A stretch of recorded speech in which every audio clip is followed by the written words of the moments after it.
Après qu'il se fut assis, ses disciples s'approchèrent de lui. Puis, ayant ouvert la bouche, il les enseigna et dit : « Heureux les pauvres en esprit, car le royaume des cieux est à eux. Heureux les affligés, car ils seront consolés. Heureux les débonnaires, car ils hériteront la terre. Heureux ceux qui ont faim et soif de la justice, car ils seront rassasiés. Heureux les miséricordieux, car ils obtiendront miséricorde. Heureux ceux qui ont le cœur pur, car ils verront Dieu. Heureux ceux qui procurent la paix, car ils seront appelés fils de Dieu. Heureux ceux qui sont persécutés pour la justice, car le royaume des cieux est à eux. Heureux serez-vous lorsqu'on vous outragera, qu'on vous persécutera, et qu'on dira faussement de vous toutes sortes de mal à cause de moi. Réjouissez-vous et soyez dans l'allégresse, parce que votre récompense sera grande dans les cieux. Car c'est ainsi qu'on a persécuté les prophètes qui ont été avant vous. Vous êtes le sel de la terre. Mais si le sel perd sa saveur, avec quoi la lui rendra-t-on ? Il ne sert plus qu'à être jeté dehors et foulé aux pieds par les hommes. Vous êtes la lumière du monde. Une ville située sur une montagne ne peut être cachée, et on n'allume pas une lampe pour la mettre sous le boisseau, mais on la met sur le chandelier, et elle éclaire tous ceux qui sont dans la maison. Que votre lumière luise ainsi devant les hommes, afin qu'ils voient vos bonnes œuvres et qu'ils glorifient votre Père qui est dans les cieux. Ne croyez pas que je sois venu pour abolir la loi ou les prophètes. Je suis venu non pour abolir, mais pour accomplir. Car je vous le dis en vérité, tant que le ciel et la terre ne passeront point, il ne disparaîtra pas de la loi un seul iota ou un seul trait de lettre jusqu'à ce que tout soit arrivé. Celui donc qui supprimera l'un de ces plus petits commandements et qui enseignera aux hommes à faire de même sera appelé le plus petit dans le royaume des cieux. Mais celui qui les observera et qui enseignera à les observer, celui-là sera appelé grand dans le royaume des cieux. Car je vous le dis, si votre justice ne surpasse celle des scribes et des pharisiens, vous n'entrerez point dans le royaume des cieux. Vous avez entendu qu'il a été dit aux anciens, « Tu ne tueras point ». Celui qui tuera mérite d'être puni par les juges. Mais moi, je vous dis que quiconque se met en colère contre son frère mérite d'être puni par les juges. Que celui qui dira à son frère « Raka » mérite d'être puni par le Sanhédrin, et que celui qui lui dira « insensé » mérite d'être puni par le feu de la Guéhenne. Si donc tu présentes ton offrande à l'autel, et que là, tu te souviennes que ton frère a quelque chose contre toi, laisse là ton offrande devant l'autel, et va d'abord te réconcilier avec ton frère, puis viens présenter ton offrande. Accorde-toi promptement avec ton adversaire, pendant que tu es en chemin avec lui, de peur qu'il ne te livre au juge, que le juge ne te livre à l'officier de justice, et que tu ne sois mis en prison. Je te le dis en vérité, tu ne sortiras pas de là que tu n'aies payé le dernier cadran. Vous avez appris qu'il a été dit, tu ne commettras point d'adultère. Mais moi, je vous dis que quiconque regarde une femme pour la convoiter a déjà commis un adultère avec elle dans son cœur. Si ton œil droit est pour toi une occasion de chute, arrache-le et jette-le loin de toi. Car il est avantageux pour toi qu'un seul de tes membres périsse et que ton corps entier ne soit pas jeté dans la Guéhenne. Et si ta main droite est pour toi une occasion de chute, coupe-la et jette-la loin de toi, car il est avantageux pour toi qu'un seul de tes membres périsse et que ton corps entier n'aille pas dans la Guéhenne. Il a été dit que celui qui répudie sa femme lui donne une lettre de divorce. Mais moi je vous dis que celui qui répudie sa femme, sauf pour cause d'infidélité, l'expose à devenir adultère, et que celui qui épouse une femme répudiée commet un adultère. Vous avez encore appris qu'il a été dit aux anciens, « Tu ne te parjureras point, mais tu t'acquitteras envers le Seigneur de ce que tu as déclaré par serment. » Mais moi, je vous dis de ne jurer aucunement, ni par le ciel, parce que c'est le trône de Dieu, ni par la terre, parce que c'est son marchepied, ni par Jérusalem, parce que c'est la ville du grand roi. Ne jure pas non plus par ta tête, car tu ne peux rendre blanc ou noir un seul cheveu. Que votre parole soit oui, oui, Non, non. Ce qu'on y ajoute vient du malin. Vous avez appris qu'il a été dit « œil pour œil et dent pour dent ». Mais moi je vous dis de ne pas résister aux méchants. Si quelqu'un te frappe sur la joue droite, présente-lui aussi l'autre. Si quelqu'un veut plaider contre toi et prendre ta tunique, laisse-lui encore ton manteau. Si quelqu'un te force à faire 1000, fais-en 2 avec lui. Donne à celui qui te demande, et ne te détourne pas de celui qui veut emprunter de toi. Vous avez appris qu'il a été dit, tu aimeras ton prochain, et tu haïras ton ennemi. Mais moi, je vous dis, aimez vos ennemis, bénissez ceux qui vous maudissent, faites du bien à ceux qui vous haïssent, et priez pour ceux qui vous maltraitent et qui vous persécutent, afin que vous soyez fils de votre Père qui est dans les cieux, car il fait lever son soleil sur les méchants et sur les bons, et il fait pleuvoir sur les justes et sur les injustes. Si vous aimez ceux qui vous aiment, quelle récompense méritez-vous? Les publicains aussi, n'agissent-ils pas de même? Et si vous saluez seulement vos frères, que faites-vous d'extraordinaire? Les païens aussi, n'agissent-ils pas de même? Soyez donc parfaits, comme votre Père céleste est parfait.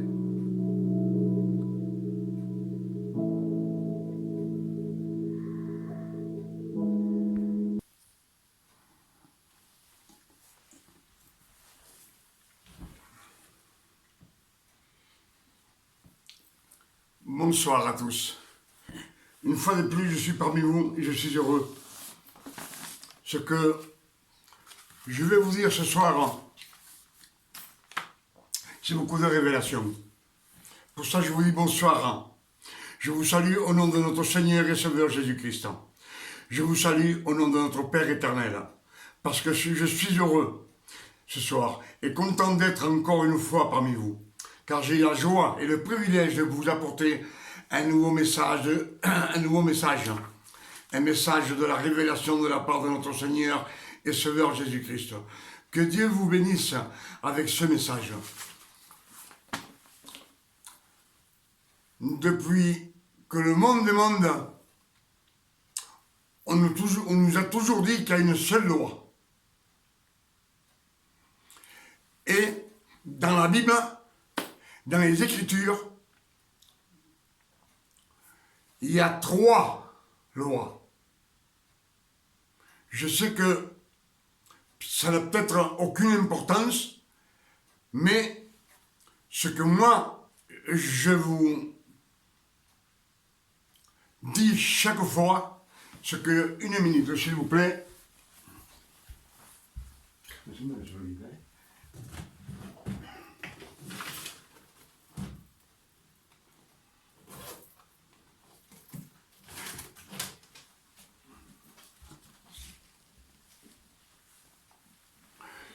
ce que je vous dis et je vous annonce à chaque fois, c'est la parole de Dieu. Et la parole de Dieu, c'est notre nourriture. C'est la parole de Dieu par excellence. Et ce soir, ce que je vous dis toujours, c'est notre nourriture et notre pain de vie. Sans cela, on ne peut pas vivre. Et ce que on va méditer ensemble ce soir, c'est ce que je vous ai dit. On a toujours dit qu'il y a une seule loi. On vient d'entendre une loi. C'est la loi que donna Jésus quand il était sur la terre. Il nous dit bien qu'il est venu accomplir toute la loi.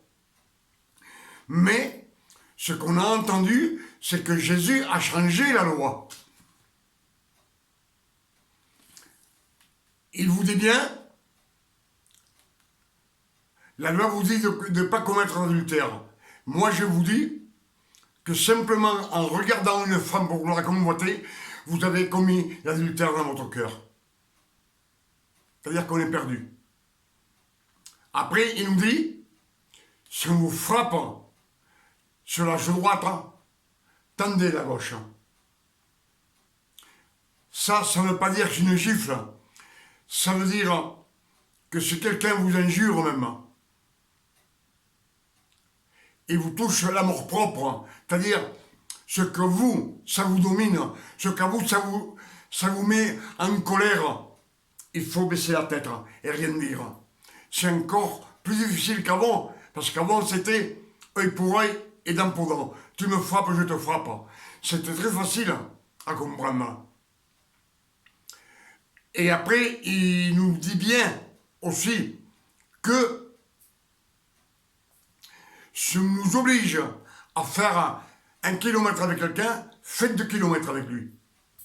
Marchez avec lui, il vous oblige. Soyez gentil avec lui. Priez pour vos ennemis. Lui, il a changé. Il a changé la loi. Avant, ton prochain, c'était celui qui croit au Père éternel. Et lui, il a changé. C'est tout le monde. C'est pour tout le monde. Ça, cette loi qu'on vient d'entendre, c'est la 3e loi. Parce que la première loi qu'on donna à Moïse au mont Sinaï, on va méditer ensemble, c'est quelques écritures. Alors, pour voir toute la loi que Dieu donna à Moïse, il faut 3 chapitres, c'est-à-dire Exode chapitre 21, Exode chapitre 22, Exode chapitre 23 et jusqu'au verset 33. Il a fallu tous ces chapitres pour pouvoir écrire toute la loi que Dieu donna à Moïse sur le mont Sinaï. Ce sont les préceptes de 613 ordonnances que le peuple d'Israël devait accomplir pour pouvoir se sanctifier devant Dieu, le Père éternel. 613 commandements, dont 365 tu ne feras pas, et 248 tu feras, avec tous ces sacrifices de bêtes pures et âgées de 3 ans, âgées de 3 années, et sans aucune tâche. Il fallait à chaque fois accomplir tous ces commandements, car le salut était personnel et les 613 commandements étaient tous religieux. Ce fut la 2e loi que Dieu, le Père éternel, donna à Moïse sur le mont Sinaï pour le peuple d'Israël, pour toutes les tribus de fils de Jacob. La première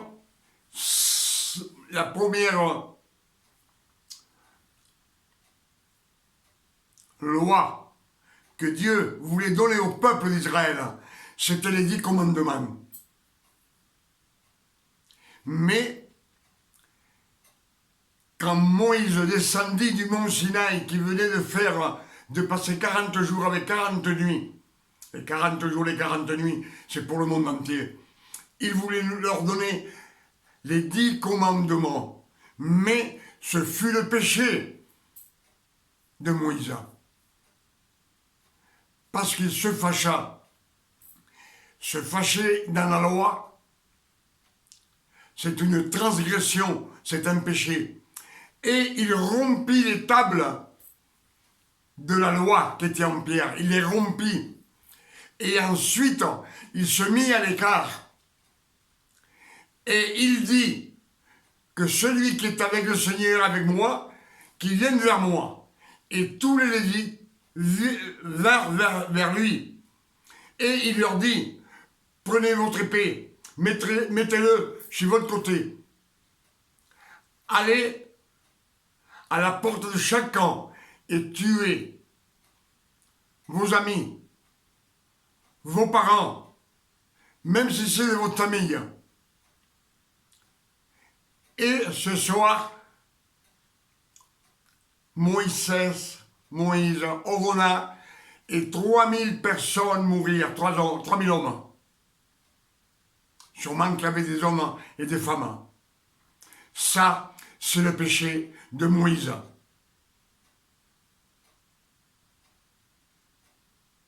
Et celle-là, c'est après qu'on donna les 613. Ensuite, on donna les 613 commandements. Et les 613 commandements qu'on vient de lire,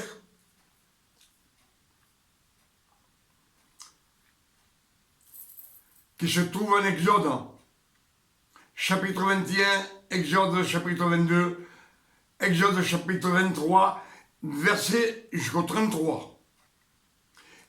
Il a fallu tous ces chapitres pour pouvoir écrire toute la loi que Dieu donna à Moïse sur le mont Sinaï. Ce sont les préceptes de 613 ordonnances que le peuple d'Israël devait accomplir pour pouvoir se sanctifier devant Dieu le Père éternel. 613 commandements, dont 365 tu ne feras pas et 248 tu feras. Avec tous ces sacrifices de bêtes pures et âgées de 3 années, 3 ans pas plus, le chiffre 3 on le trouve partout ici, et sans aucune tâche.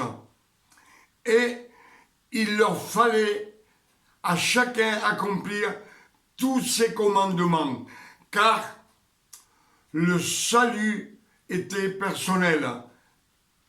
Et les 613 commandements étaient tous religieux.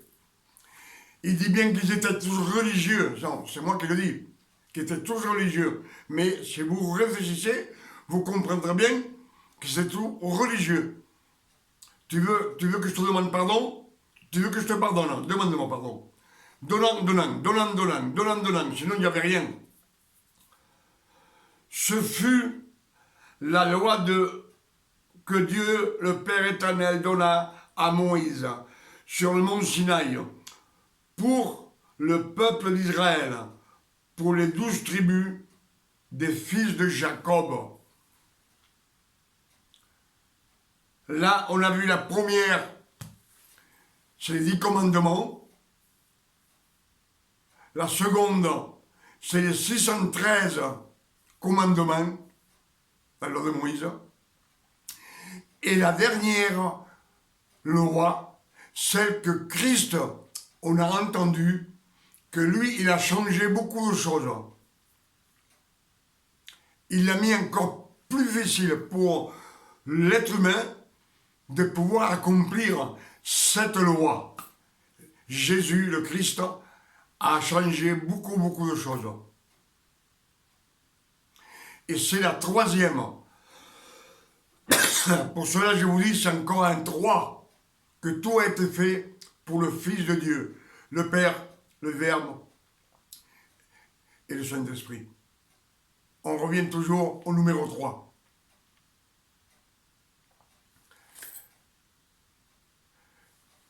Il nous a donné, dans la Bible, l'opportunité, dans ses lois, de reconnaître qu'on est pécheur et qu'on devait marcher dans la sainteté et qu'on deviendrait, parce qu'il dit, tout passera. Ce qu'il dit Jésus, tout passera. Le ciel, la terre, on ne pourra pas enlever une lettre, un trait des commandements, jusqu'à que tout cela arrive. Et quand est-ce qu'il arrive? C'est quand la grâce de Jésus, Jésus sur la croix, nous donna la grâce. Et vous savez combien de fois il nous a donné la grâce? Une opportunité de voir comment on pouvait vivre avec la grâce, se marcher dans la sainteté, et on croyait en Dieu comme Christ dit, croyez en moi. Eh bien, on va voir. Primo, dans la Genèse, Enoch, 5, versets 24 à 25. Enoch vécut 365 ans. Il marcha avec Dieu 300 ans. Et Dieu le prit, parce qu'il avait marché dans la sainteté par la grâce de Dieu. Lui, Enoch, il a vécu sur la terre 365 ans. Et à 65 ans, il commença à se sanctifier, malgré qu'il y avait la loi, malgré, il n'y avait pas de loi à cette époque, c'était la conscience, mais il y avait le péché, la mort.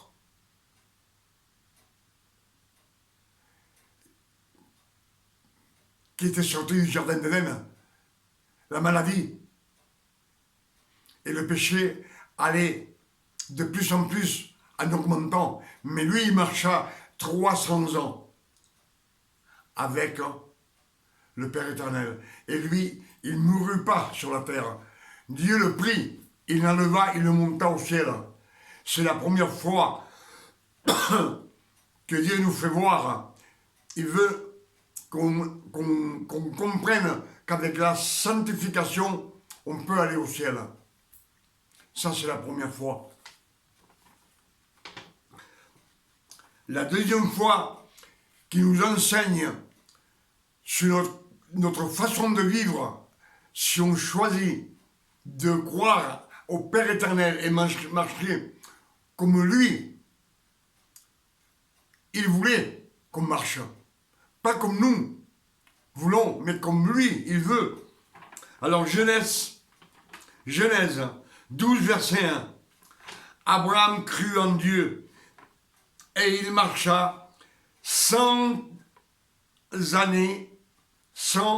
années avec le Père éternel. Dieu nous a laissé dans les Écritures que si nous croyons en lui, on peut vivre comme Abraham vivait en ce temps-là, avec toutes ces bénédictions, malgré qu'il péchait. Malgré qu'il péchait, il était toujours dans la grâce de Dieu. Pourtant, il a commis beaucoup de péchés. Voyez pas que Abraham était un saint homme. Non, ce n'était pas un saint homme. C'est un homme du peuple comme vous et moi, qui vivait dans le péché, mais il croyait en Dieu. Dieu l'a choisi parce qu'il était descendant de Sem, fils de Noé. Pour ça, il l'a choisi. Malgré le péché, il l'a choisi. Ça, c'est la troisième fois. Non, la deuxième fois. Parce que quand Dieu sortit le peuple d'Égypte, ils traversèrent la mer Rouge. Ça c'est Exode 32. Oui, Exode 32, je crois que c'est Exode 32. Ils traversèrent la mer Rouge. Ils vivaient sous la grâce de Dieu, non parce qu'ils le méritaient, mais parce que Dieu voulait, par le pacte qu'il avait promis à Abraham. Et dans cette période de temps, avant d'arriver au mont Sinaï, ils se plaignèrent, c'est un péché, ils se plaignaient contre Dieu, ils se plaignaient, ils critiquaient Moïse, ils demandèrent du pain, il leur donna du pain, ils demandèrent de la viande, il leur donna de la viande. Ils demandèrent de l'eau. Il leur donna de l'eau. Le Père éternel dit à Moïse, prends le bâton d'Aaron et parle à la roche. La roche représente Jésus. Et là, Moïse se fâcha. Et c'est vrai qu'il ne frappa deux coups. Mais ce n'est pas son péché, c'est pas vrai. Parce qu'en ce moment-là, il marchait dans la grâce et tout était permis. On a prêché pendant des années que c'était le péché de Moïse. Non. Croyez pas ça. Le péché de Moïse a été de briser les pierres, les tables de la loi, de les briser, d'ordonner qu'il tue la moitié du peuple, 3000 personnes périrent. C'est le péché d'Adam. C'est le péché de Moïse, excusez-moi. Pour cela, il ne put rentrer. Il ne put rentrer au pays promis. Il le vit de loin. Et Aaron qui avait fait le veau d'or, il ne rentra pas non plus. Il est mort avant d'arriver. Mais sachez une chose, qu'avant de mourir, il est monté à une montagne qui faisait 6000 mètres, je crois, avec son fils et Moïse, les trois, encore un trois, ils montèrent en haut. Et une fois qu'ils étaient montés en haut, Moïse dévêtit Aaron. Et les vêtements, il le mit sur le fils d'Aaron. Et une fois que le fils d'Aaron était vêtu avec les vêtements du sacerdoce, c'était les vêtements de sacrificateur, là, il mourut. Aaron mourut et Moïse et son fils, ils l'ont enterré là. Il est mort là. Mais souvenez-vous qu'il n'était pas malade, parce qu'un homme qui se permet de monter, à l'époque il n'y avait pas de route, de monter dans une montagne à 6000 mètres, il devait être en pleine santé. Mais Dieu le prie. Il ne rentre pas dans le royaume promis, après le Jourdain. Pour cela, je vous dis que ils ont marché, il nous a laissé, le Père éternel, 4 possibilités pour nous enseigner comment on peut vivre sur la grâce. Et la dernière qui nous a laissé, c'est la grâce de notre Seigneur Jésus-Christ par l'Esprit Saint. Que l'Esprit Saint révéla à Paul. Dans Galates 3, Paul nous a laissé comment vivre sous la grâce de notre Seigneur Jésus-Christ. C'est le numéro 4. 4 fois.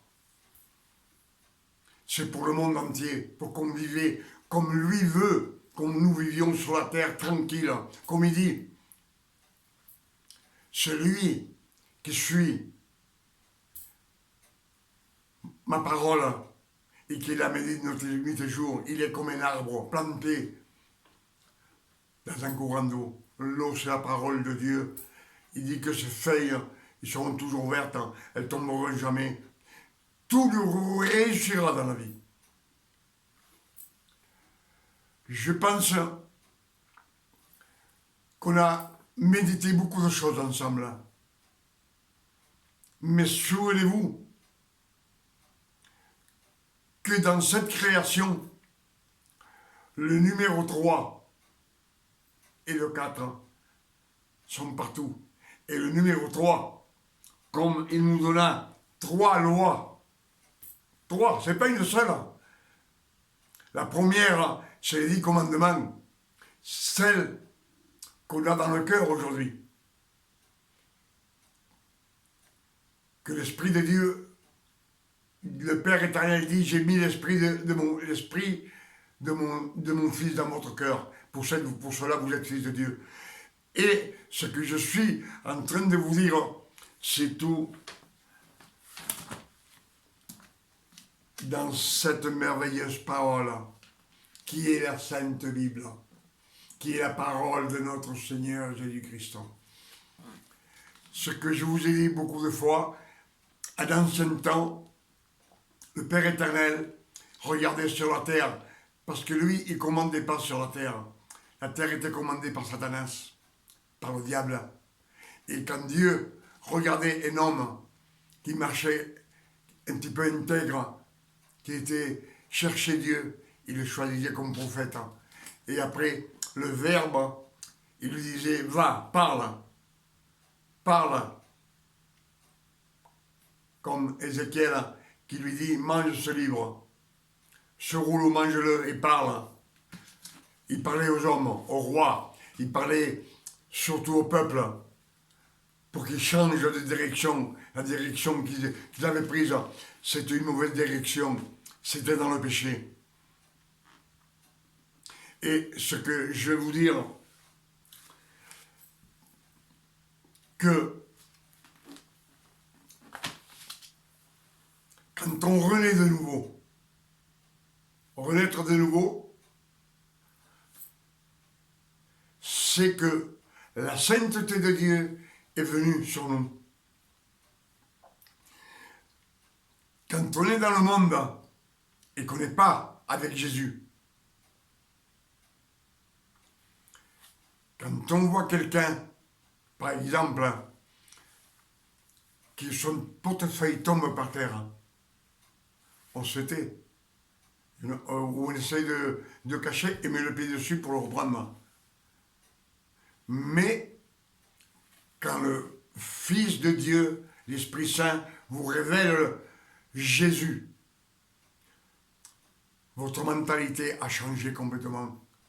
Au lieu de dire, vous allez dire, monsieur, votre portefeuille est tombé. Ça a tout changé. Vous avez changé de façon d'être, changé de façon de vivre. Et pour finir, ce que je vais vous dire, c'est que les 613 commandements étaient religieux. Et que le Christ, à sa résurrection, il ne veut plus de choses religieuses. Et vous le dites, on ne peut pas mélanger. On ne peut pas mélanger. Galates 3 vous le dit. La loi, c'est la loi. La grâce, c'est la grâce. Et la grâce, c'est pas donnant-donnant. La grâce, c'est parce qu'on veut, parce que Dieu, le Père éternel, il nous donne la grâce par rapport à son Fils. Son Fils qui a accompli toute la loi. Toute la loi. De A à Z. Pour que nous reçussions sa sainteté. Et c'est par son comportement pour le mérite de Jésus, que le Père éternel, comme il nous a toujours aimés d'un amour immense,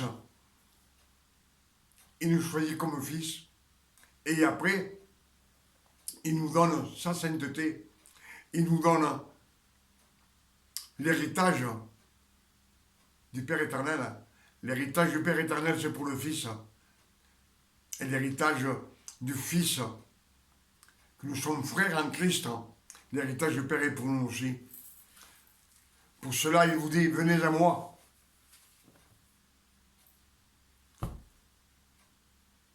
Et je vous donne du repos. Et après, demandez-moi tout ce que vous voulez.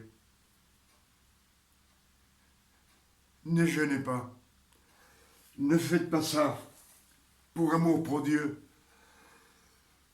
Parce que dans la loi, on tuait des personnes par amour pour Dieu.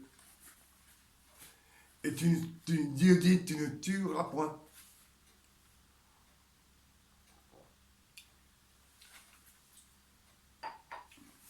Je pense qu'on a médité beaucoup de révélation ensemble ce soir.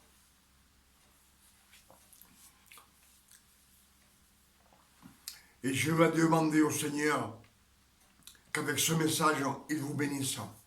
Vous qui écoutez ce message,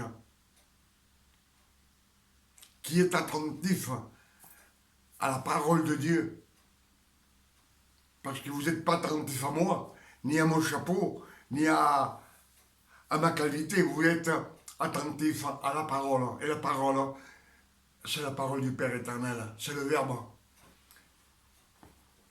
Et si vous êtes attentif, souvenez-vous que Dieu, ce que je vous dis, il va vous donner les révélations.